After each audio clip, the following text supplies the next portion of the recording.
안녕하세요. 39세 여성입니다. 나이가 많다면 많고 적다면 적다고 생각하고 있는 제가 이 나이에 수많은 경험을 하게 됐는데요.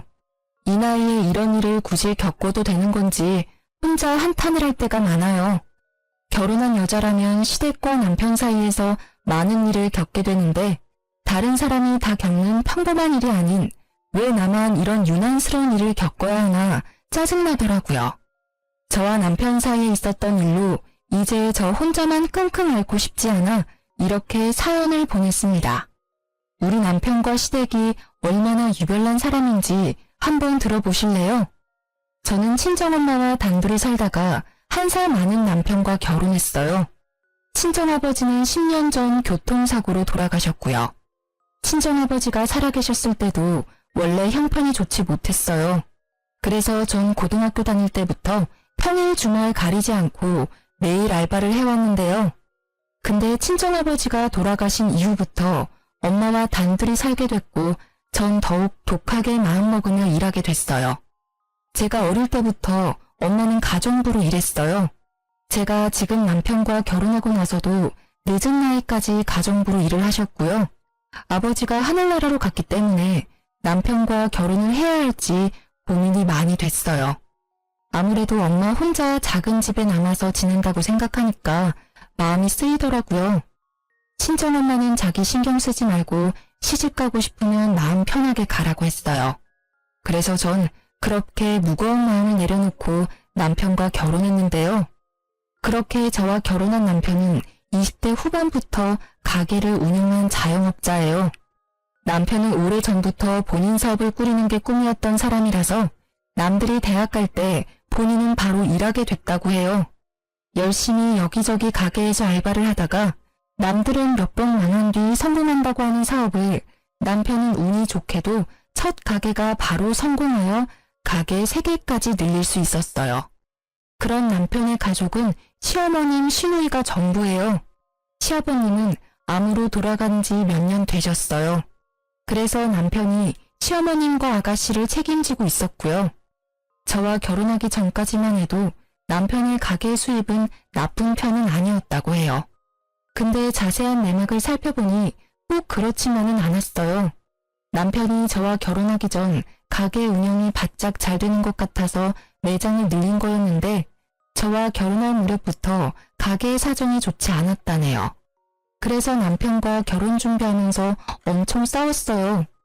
당신 나한테 결혼하자고 프로포즈할 때 돈 많이 모아놨다고 결혼 걱정하지 말라고 했었잖아. 그거 다 거짓말이었어? 요즘 가게 사정 안 좋다며. 가게 사정 안 좋은 거 어떻게 알았어? 엄마가 그래? 아니면 내 동생이? 누가 얘기했는지가 중요해? 어제 당신 보려고 가게 갔는데 없어서 매장 매니저한테 물어봤더니 당신 친구 만나러 잠깐 나갔다고 말하면서 요즘 가게 사정 안 좋은데 사장인 당신은 매장 도울 생각 전혀 안 한다더라. 가게 지금 적자라며. 대출금도 매달 나가는데 당신은 오히려 대출금 내야 할 돈으로 매일 탱자탱자 놀고 있다며. 난 당신이 매장 운영 잘 되는 편이고 그래서 매장 3개까지 늘렸다고 하길래 수입이 안정적인 줄 알았더니만 그거 다 허풍이었네. 매니저 말로는 이 상태 계속 유지되면 조만간 폐업도 생각해야 한다고 하던데 맞아? 이 자식은 할 말 못할 말 구분 못하고. 걔 말이 맞아. 요즘 가게 사정 안 좋고 당신한테 미리 말 못해서 미안하고. 아직 가게 대출금도 아직 다 못 갚았어. 원래 매장 운영 잘 되던 편이라서 내가 굳이 신경 안 써도 됐었어. 다만 최근 몇 달 동안만 가게 매출이 좀 안 좋았던 것 뿐이야. 그동안 장사가 잘 된 편인데 대출금 다 못 갚은 게 말이 안 되잖아. 당신 대출금도 다 못 갚은 수준이면 돈도 많이 못 모았겠네? 그래놓고 왜 나한테 결혼하자고 한 거야? 당연히 너 좋아하니까 결혼하자고 한 거지. 자기야, 우리가 고작 몇 달 짧게 만난 사이도 아니고 이런 일로 헤어지거나 하지 말자. 내가 가게 대출금만 있을 뿐이지 사채 빚이 있거나 한 게 아니잖아. 그러니까 이런 일로 서로 마음 상해하지 말자. 이때 남편한테 숨기지 말고 모든 걸 다 오픈하라고 말했습니다. 남편은 이제까지 돈을 많이 벌고 모아둔 것처럼 프로포즈를 했던 사람인데 알고 보니 그게 다 허풍이었어요. 남편이 저와 결혼하자고 말했을 때 전 감추지 않고 솔직하게 말했었어요.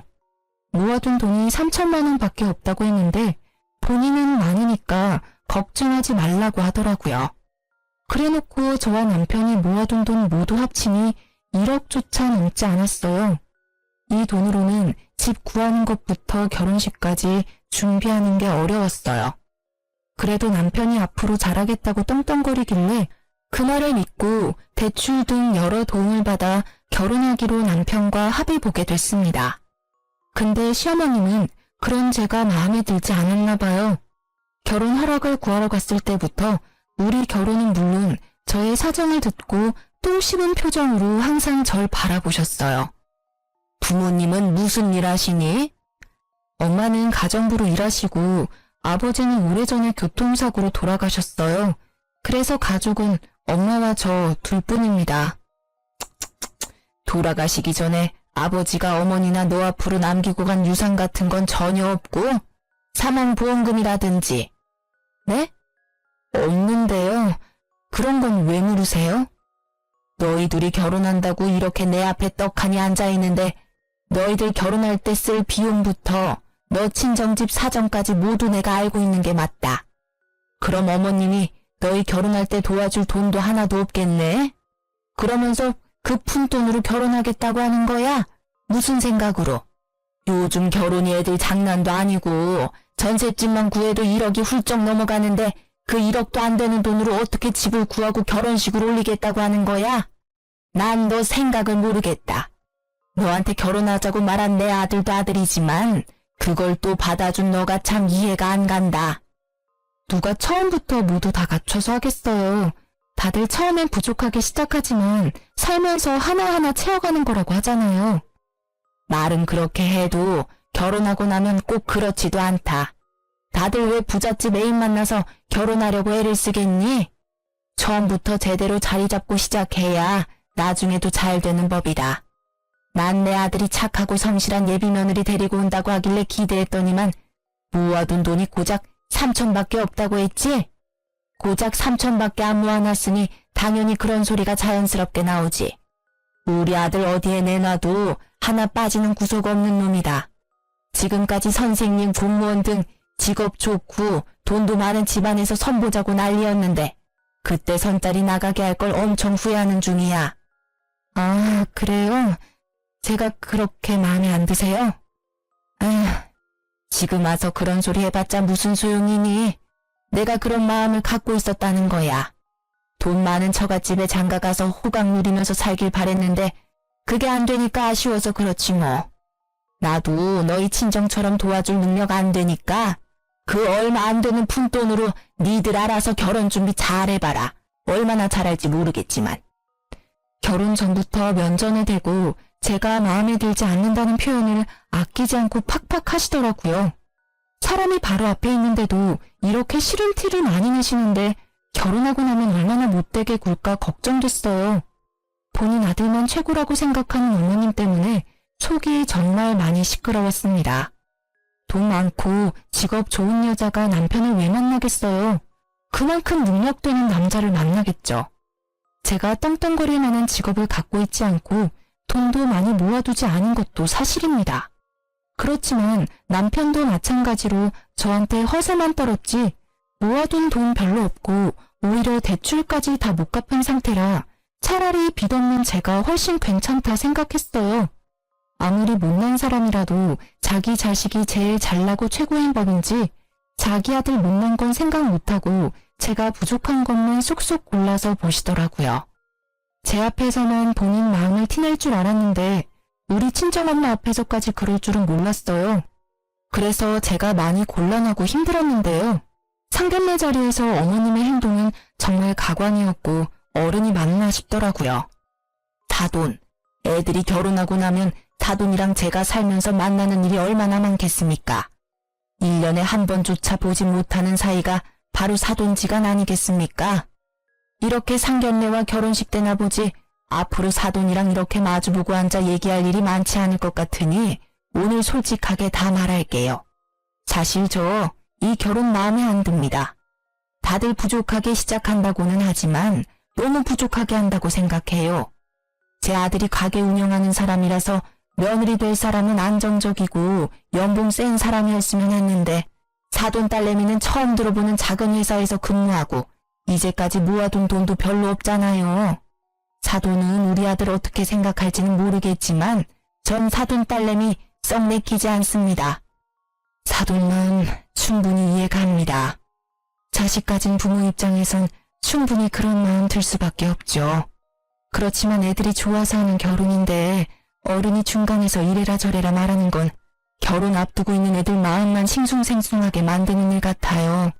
아직 배울 게 많은 우리 딸 며느리로서 부족하지 않게 잘하라고 잘 말해둘 테니까 너그럽게 봐주세요. 그리고 미리 애들한테 줬어야 하는데 어쩌다 보니 이런 자리에서 주게 됐네요. 이 돈 애들 집 구할 때 보태라고 따로 준비해둔 돈입니다. 돈 준비하는데 시간이 좀 걸려서 이 자리에서 주게 되네요. 엄마, 이 돈 어디서 났어? 어른들 얘기하고 있으니까 일단 가만히 있어. 사돈, 앞으로 우리 딸 잘 부탁드립니다. 우리 딸이 사돈 아드님에 비해 부족하다고 느끼시겠지만 그래도 저의 소중한 딸아이입니다. 우리 딸 앞으로 잘 부탁해요. 부족한 게 많은 딸이지만 심성 하나는 참 착한 아이입니다. 그러니 너그러운 마음으로 딸이라 생각하고 우리 딸 잘 봐주세요. 당연하죠.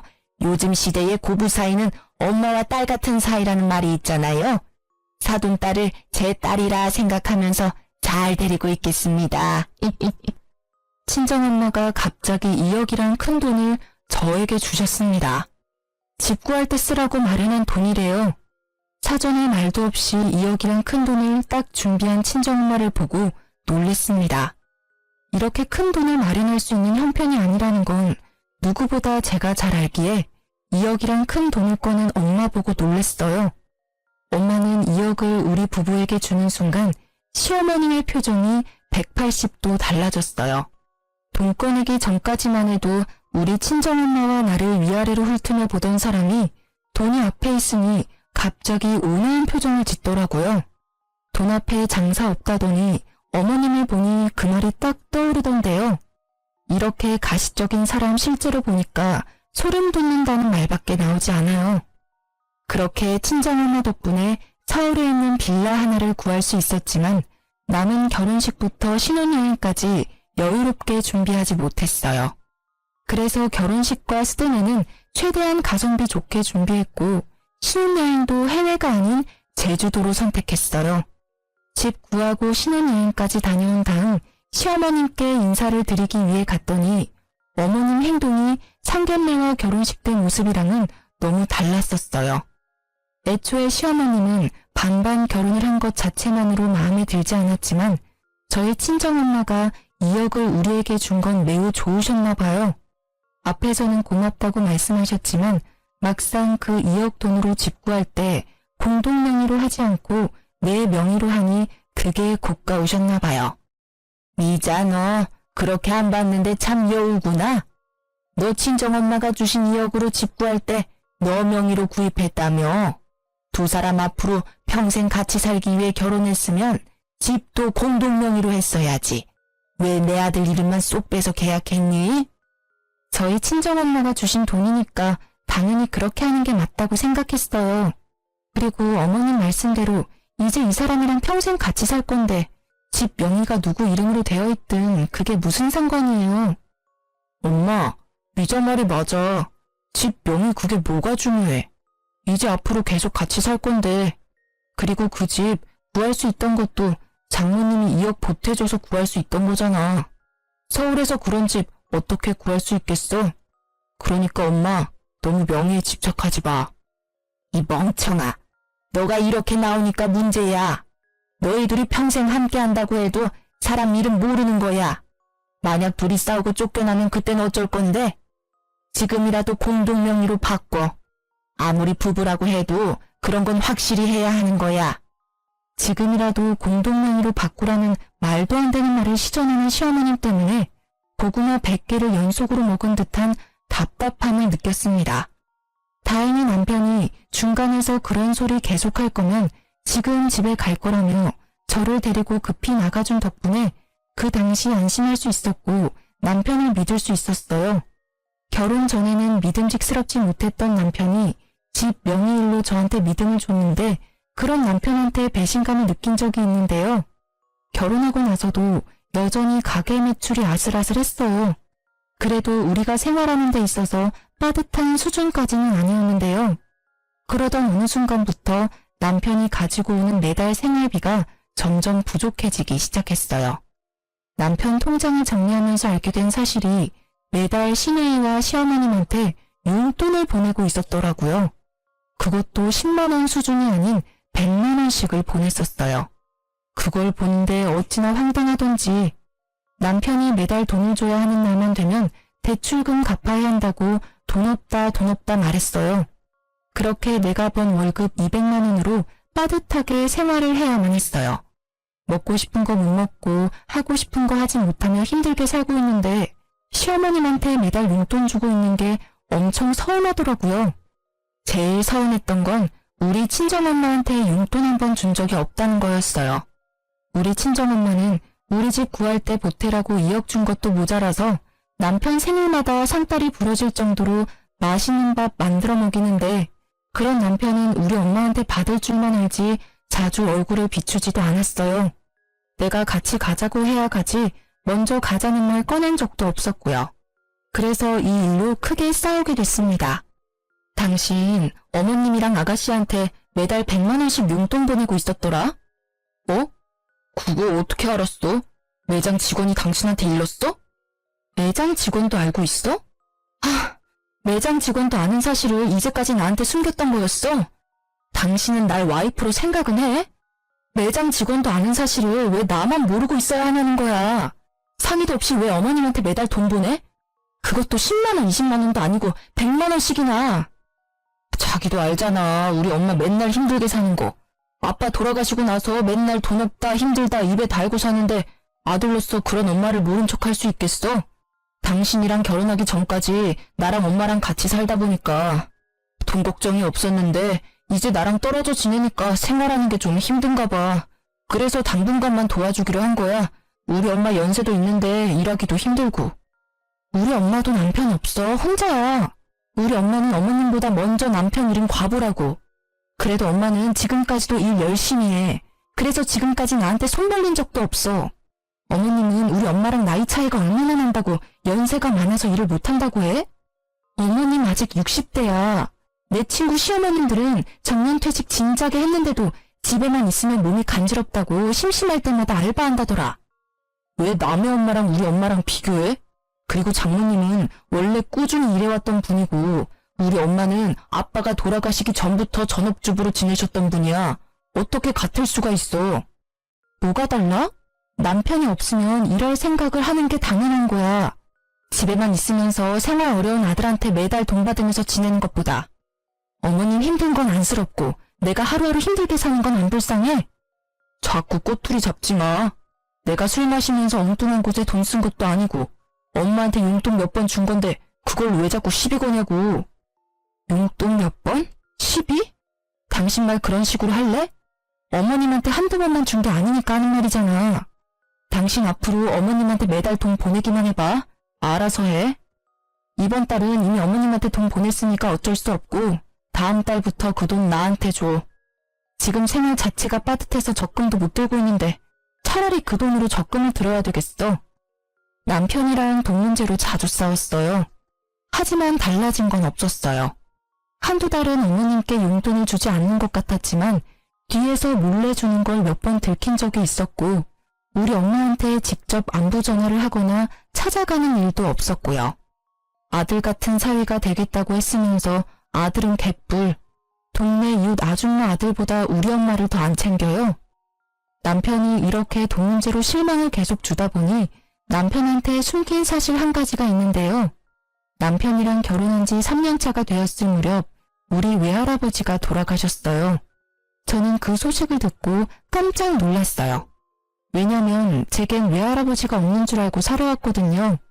사실 40년 전 엄마가 결혼할 당시에 외할아버지가 가난한 아빠를 크게 반대하는 바람에 엄마는 결국 할아버지랑 연을 끊고 살았다고 해요.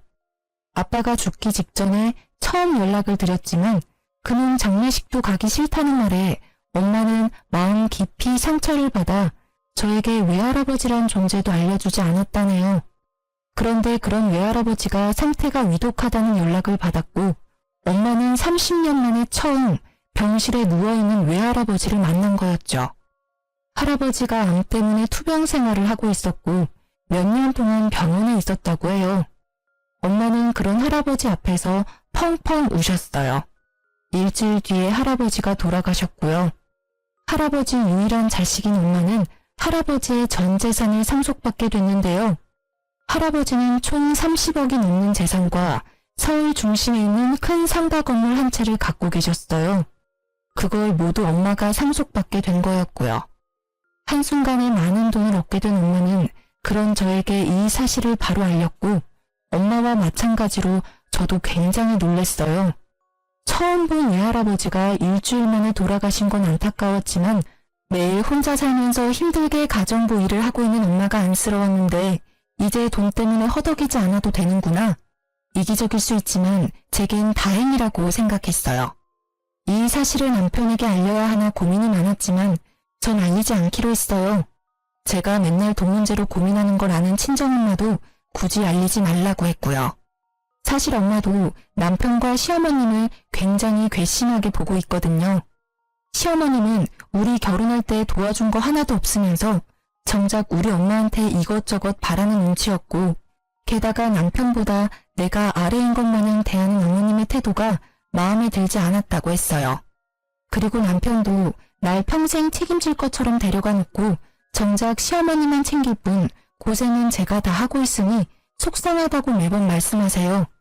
그런데 어느 날 오랜만에 본 엄마의 낯빛이 유독 어둡고 요즘 몸에 기력이 없다고 하셔서 대학병원에 데려가 종합검진을 받게 해드렸는데요. 의사 말로는 신장 기능이 너무 떨어져 있어서 당장 혈액투석을 준비하자고 말씀하셨어요. 엄마가 외가 쪽 대대로 신장이 좋지 않다는 건 알고 있었는데 이렇게 빨리 안 좋아질 줄은 전혀 몰랐다며 저도 그렇고 엄마도 너무 속상해하셨어요. 친정엄마가 아프다고 하는데도 남편은 여전히 친정엄마 보러 갈 생각을 안 하더라고요. 그런 남편을 볼 때마다 얼마나 정이 떨어지던지. 친정엄마가 아프다는 소식을 들은 저는 일을 그만두고 간병인 대신 보필하게 됐어요. 남한테 엄마를 맡기는 건 너무 불안하더라고요. 그리고 제 마음도 좋지 않고요. 그래서 제가 매일매일 엄마 옆에 있기로 했는데 남편은 그게 마음에 들지 않는 모양이에요. 매달 돈을 벌어오던 내가 엄마 옆에서 간병을 한다고 하니까 그게 싫었던 것 같아요. 그래도 남편은 반대하진 않았어요. 놀려고 일을 그만둔 게 아니고 친정엄마가 아파서 그만둔 거라 이 상황에서 나한테 따지고 들면 본인이 나쁜 사람이 된다는 걸 알기 때문이에요. 그리고 지난번에 본인이 엄마한테 매달 용돈 드린 걸 들킨 전적이 있기 때문에 저한테 일 그만두는 걸로 트집을 잡지 않더라고요. 엄마가 아픈 이후로 할아버지가 주신 건물 관리를 못하고 있어요. 병원에 있는 시간이 많고 그럴 기력도 없기 때문에 평일엔 엄마 간병, 매주 주말마다 건물과 집을 관리해 주기로 했는데요. 근데 남편이 그런 제가 의심스러웠나 봐요. 평일 위주로만 친정엄마 간병하기로 했는데 주말에 쉬지 않고 교회를 다니니까요. 그래서 남편은 주말 하루 가게로 가지 않고 절 미행했나 봐요. 제가 매주 친정엄마 건물로 출근 도장을 찍으니 남편이 1층에 카페를 운영하고 있는 임차인에게 저에 대해서 물어봤다고 하는데요. 이자씨, 잠깐만 얘기 좀 할래요? 안녕하세요. 지금 가게 한창 바쁠 시간 아니에요? 이자씨한테 꼭 말해줄 게 있어서요. 그래서 직원한테 잠깐 양해 구하고 나왔어요. 다름이 아니라 며칠 전에 어떤 남자가 이자씨에 대해 물어보고 가더라고요. 그래서 제가 이 건물주 딸이라고 말해주긴 했는데 좀 이상해서요. 네? 어떤 남자가요? 어떻게 생긴 남잔데요? 날 찾을 남자는 없을 텐데. 2층에 곧 가게 하나 빠진다고는 들었는데 거기 알아보고 있는 분인가? 상가 임대자리 알아보는 것 같진 않았어요.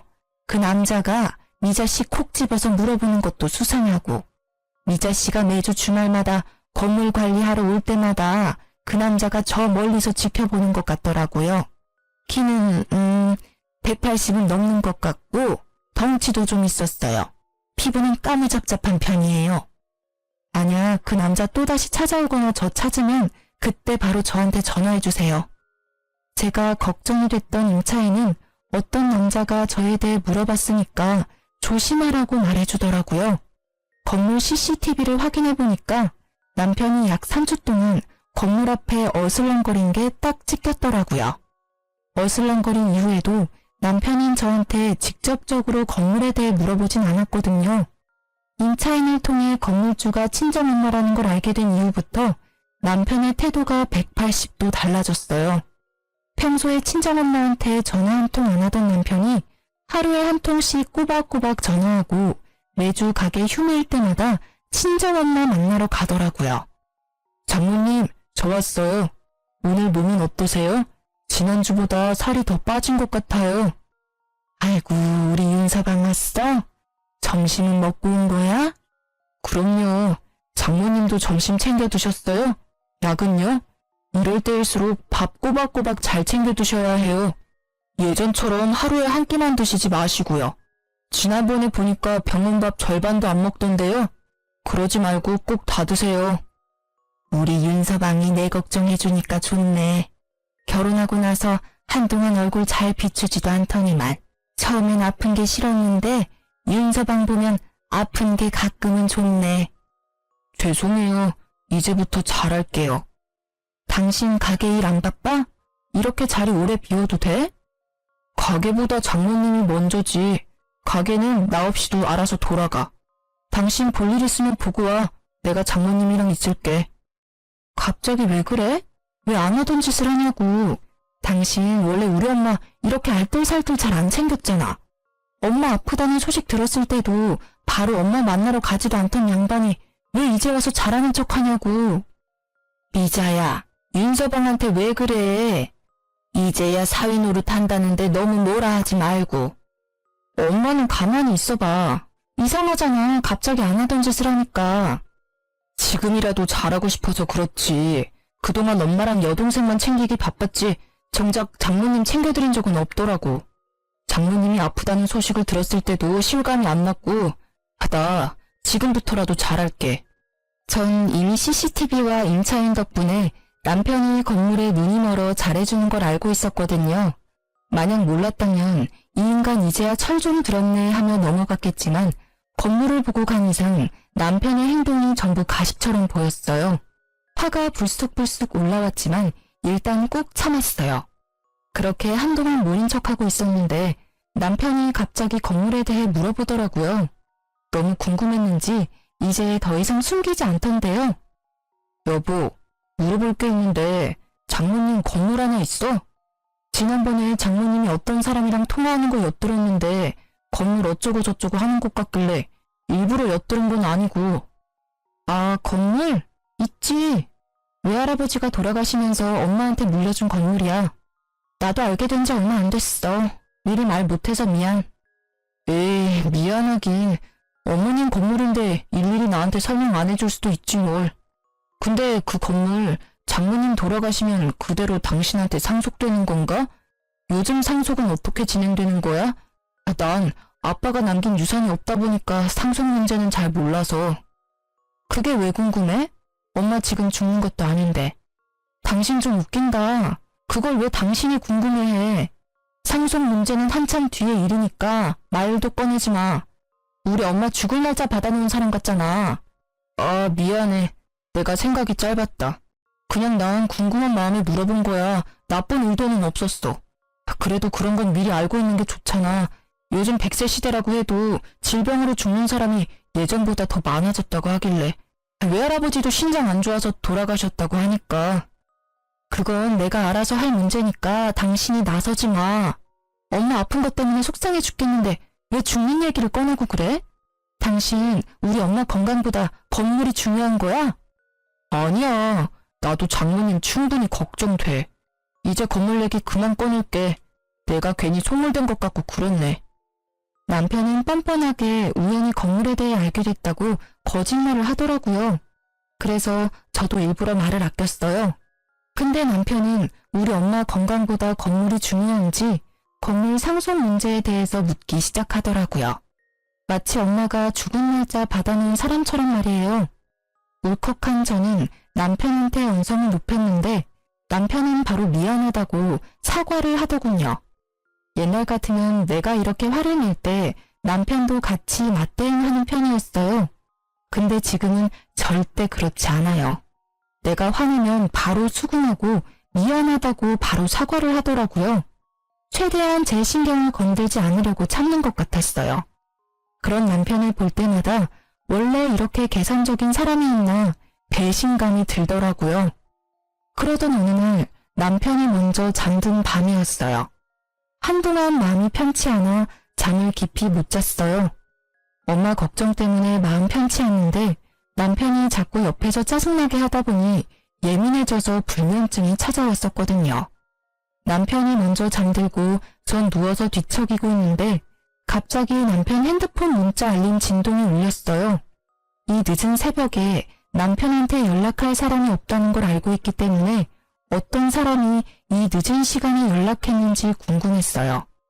원래 남편 핸드폰을 보거나 하지 않는 편인데 왠지 이날따라 꼭 보고 싶더라고요.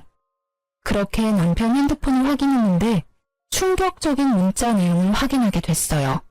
그건 바로 시어머님과 남편이 나눈 문자 내용인데요. 엄마, 미자한테 건물 장모님 거 맞냐고 물어봤는데 맞다고 인정하네. 다행이야. 건물이 10층을 훌쩍 넘는 건물이던데 부동산에 물어보니까 그 건물 엄청 비싸. 잘 됐다.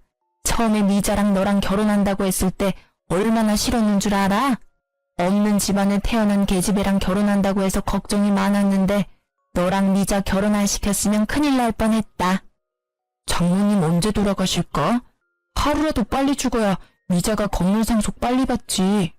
건물 상속 받으면 1층에 있는 가게 하나 내보내고 그 자리에 내 가게 하나 차려야겠다. 지금 2호점 가게 월세 너무 비싸거든. 마누라 복 없는 줄 알았는데 이게 웬 떡이야? 그러게 말이다. 나도 며느리 복 없는 줄 알고 머리 아팠는데 그게 아니었어.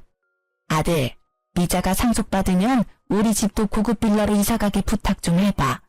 지금 살고 있는 집 너무 오래돼서 인테리어 공사라도 해야 하나 걱정했는데 나중에 너가 대신 물어봐줘. 그리고 미자 신경 건드리지 말고 장모님한테 잘해. 그래야 나중에 콩고물 하나라도 더 떨어지지. 그리고 사돈은 아프다면서 명줄이 왜 이렇게 길어? 죽을 거면 하루라도 빨리 죽지. 에휴. 엄마, 걱정하지 마. 그 건물 미자가 상속받는다고 해도 그 건물 내 건물이나 마찬가지라 엄마가 하고 싶은 거 마음껏 해도 돼.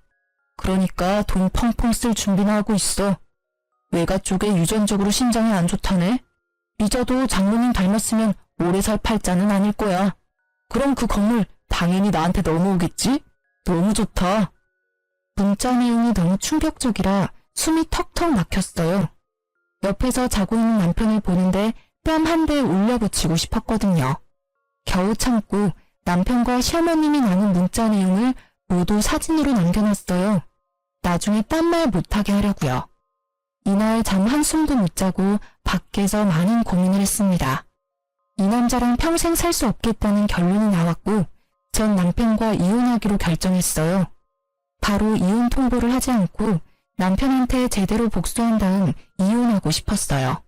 그래서 어떻게 남편을 골탕 먹일 수 있을까 고민하고 있던 때 남편이 운영 중인 가게 매출이 점점 안 좋아지기 시작했어요.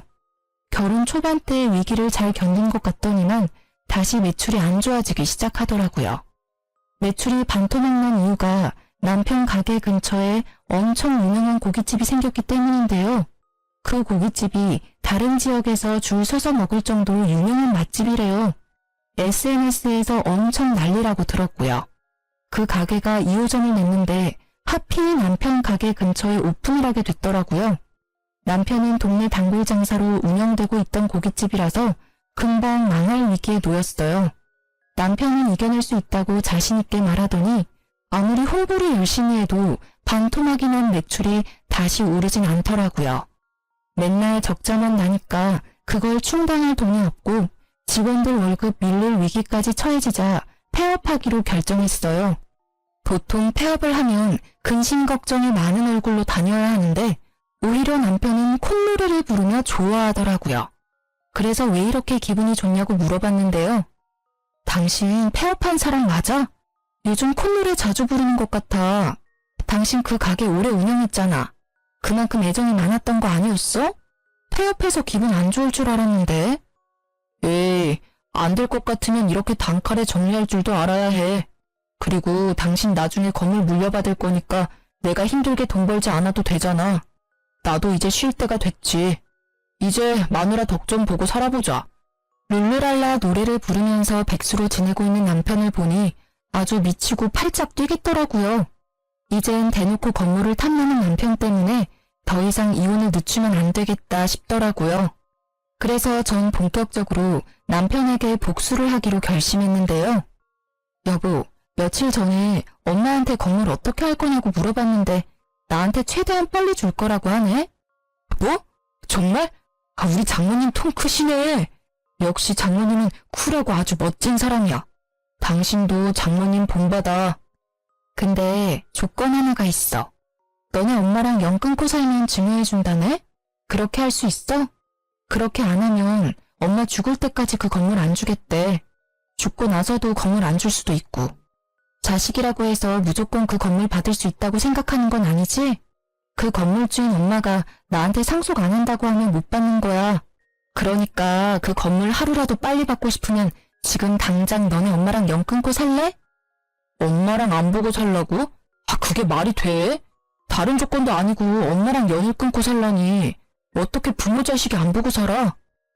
그럼 건물 없던 걸로 해야지. 어쩔 수 없네. 엄마한테 말할게. 우리 그 건물 필요 없을 것 같다고. 아니, 잠시만. 나한테 시간을 줘. 알겠다. 내가 엄마 안 보고 살게. 그럼 그 건물 당신한테 가는 거 맞지? 그럼 녹음기에 대고 말해. 뭐? 그렇게까지 꼭 해야 돼? 내가 약속 지킬게. 뭘 굳이 녹음기에 녹음까지 하려고 해. 당신이 나중에 딴 말 할 수도 있는 거잖아. 구두 약속이라고 생각하고 녹음기에 말해.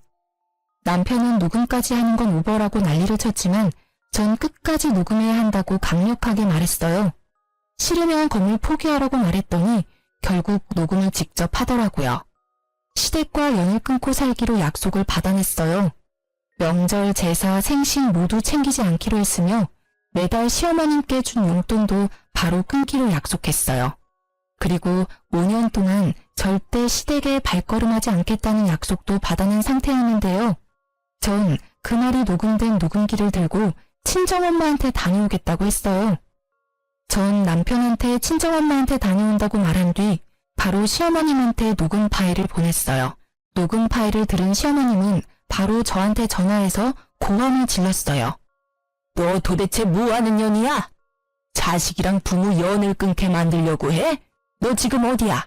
당장 만나. 어디긴 어디예요. 어머님이 앞으로 살 고급 빌라 찾는 중이죠. 어머님, 고급 빌라에 그렇게 살고 싶으셨어요? 우리 엄마가 빨리 죽었으면 할 정도로요? 근데 왜 우리 엄마 재산으로 편하게 살 궁리만 하세요?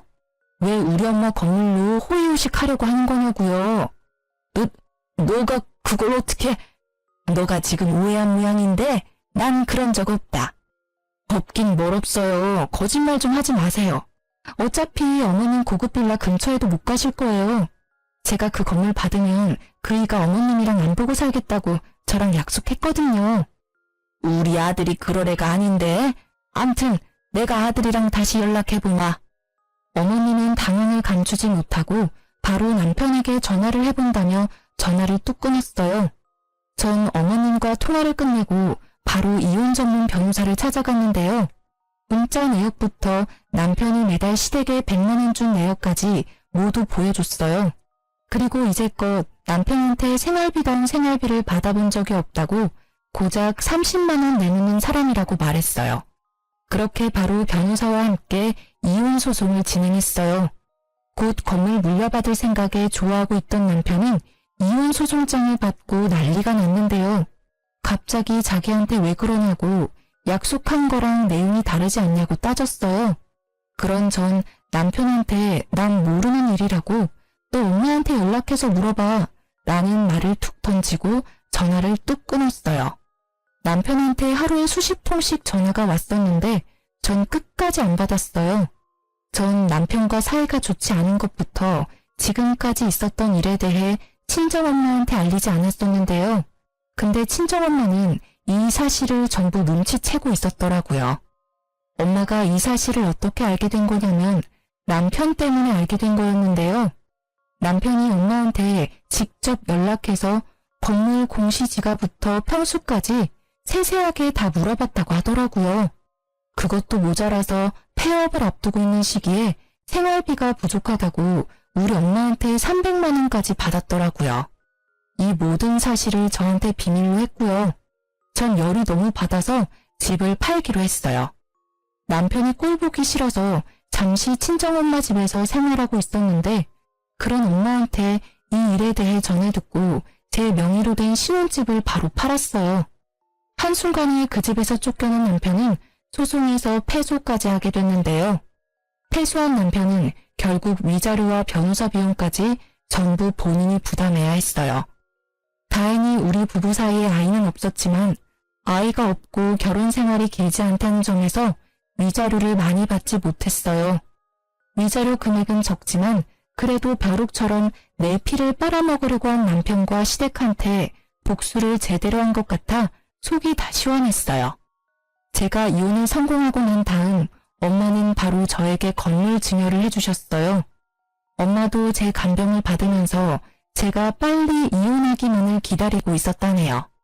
건물 소유자가 바로 바뀌면서 전 건물 청소해줄 아줌마를 2명 구하기 위해 구직 사이트에 공고를 올렸어요. 공고를 올리고 바로 1시간 뒤에 여러 이력서와 연락이 왔었는데요. 그렇게 면접 볼 사람 2명을 뽑았고 그 다음날 면접을 보기 위해 만났는데 그 2명의 면접자가 바로 시어머님과 아가씨였어요. 어머님은 절 보자마자 욕설을 날리며 제 머리채를 잡으려고 하는 거 제가 건물 CCTV를 가리켰어요. 아줌마, 여전히 그 못된 성질머리 못 고치셨네요? 제 몸 털끝 하나 건드리는 순간 저 CCTV에 바로 찍히는 거 아시죠? 저 이제 그냥 가만히 있지 않아요. 콩밥 먹고 싶으면 제 머리채 잡으시고요. 너 이 나쁜 계집애, 너가 나한테 어떻게 이럴 수 있어? 내가 이제까지 너한테 어떻게 했는데 한때 가족이었던 사람한테 이렇게 해도 되는 거니? 아니 아줌마, 내 가족이라고 생각한 적 단 한 번도 없어요. 그리고 아줌마가 저한테 며느리로서 잘해주신 적 단 한 번도 없잖아요. 누가 보면 천사표 시어머니였는 줄? 전 절대 합의란 거 없는 사람이니까 돈 많으시면 저랑 한판 붙던가요. 제가 강하게 나가니 전 시모는 찍소리 못하고 주먹만 바들바들 떠시더라고요. 알고 보니 전 시모 집이 팔렸다고 해요. 20평대 노후된 집이 유일한 재산이었거든요. 전 남편이 그 집 담보로 투자를 했다고 해요. 저와 이혼한 후 위자료를 내야 하고 건물까지 가지고 있는 저를 많이 부러워했다고 하네요. 그래서 본인도 건물주가 돼보겠다고 엄마한테 엄청 어필했다고 합니다. 전 남편 말에 넘어간 어머님은 집 담보로 대출을 한 모양이에요. 투자하여 큰 돈을 번 다음 좋은 건물 하나 매입하려고 했었는데 알고 보니 투자자가 유명한 사기꾼이었어요. 그래서 그 낡은 집을 한순간에 경매로 날렸다고 해요. 남편은 당장 돈을 벌기 위해서 일용직으로 일을 했다는데요. 시멘트를 나르는 일이었는데 무리해서 들다가 허리를 삐끗하는 바람에 결국 병원 신세를 졌다고 하네요. 당연히 돈도 못 벌고 있는 상황이고요. 그래서 전 남편 대신해서 전 시모와 신우가 돈을 벌기 위해서 건물 청소 면접을 보려고 이렇게 찾아왔던 거였고요. 근데 하필 그 건물이 제 건물이었던 거죠. 전 예정을 생각해서 일하게 해준다고 말했더니 많이 망설이는 눈치였어요. 아무래도 이혼한 며느리 건물에서 청소를 한다는 게 쉽지가 않죠. 자존심이 많이 상하니까요. 망설이길래 시급 많이 올려준다고 하니 바로 하겠다며 고맙다고 하더라고요. 다음 날부터 두 사람은 청소 일을 하게 됐어요. 나름 고층이라서 청소할 구석이 많았어요. 유리창부터 복도, 계단 등 구석구석 닦으라고 말했더니 손때 하나 없이 전부 닦더라고요. 내 건물이라고 대충 할 생각이면 그만두라고 제가 단호하게 말했거든요. 그렇게 3일 동안 꼼꼼하게 청소를 시켰더니 몸살이 났는지 청소를 못하겠다고 배째라 시전하더라고요. 그래서 전 바로 그 자리에서 해고했습니다. 하루 푹 쉬고 다음날 전 시무가 절 따로 찾아왔는데요. 미자야, 내가 미안하다. 내가 한동안 안 하던 일을 하려고 하니까 너무 힘들어서 그랬어. 한 번만 봐줘. 내가 그럼 더 열심히 일할게. 아줌마, 혹시 보험 들어놓은 거 있어요? 보험? 그건 왜 묻니? 생명보험 기본적인 건 있다만. 잘 됐네요. 남편한테 저희 엄마 빨리 죽었으면 좋겠다고 했죠? 아줌마야말로 지금 죽으면 보험금 받은 자식들이 얼마나 편하게 살겠어요. 애매하게 골병 들면 병원비만 나가지. 정작 자식들한테 떨어지는 게 없잖아요. 일찍 죽으면 고생하는 자식을 얼마나 편하겠냐고요. 그러니까 지금이라도 자식한테 밉보이지 않고 잘하셔야죠. 나중에 어떤 일이 있을 줄 알고? 뭐? 그게 무슨? 내가 그쪽 아들 계산적인 거 알고 깜짝 놀랐었거든요. 돈에 눈이 멀어 부모랑 연도 끊는 자식이 보험금 때문에 무슨 일이라도 못 저지를까? 암튼 아줌마는 평생 자식들 눈치 보며 사셔야죠. 본인이 그따위로 키웠으니 불평불만은 하지 마시고. 제 말을 들은 순간 어머님은 눈을 동그랗게 크게 뜨고 도망가셨어요. 본인이 지은 죄를 알고 있는 거죠. 그 이후로 시댁과 남편을 본 적이 없어요. 어떻게 사는 줄도 모르고요.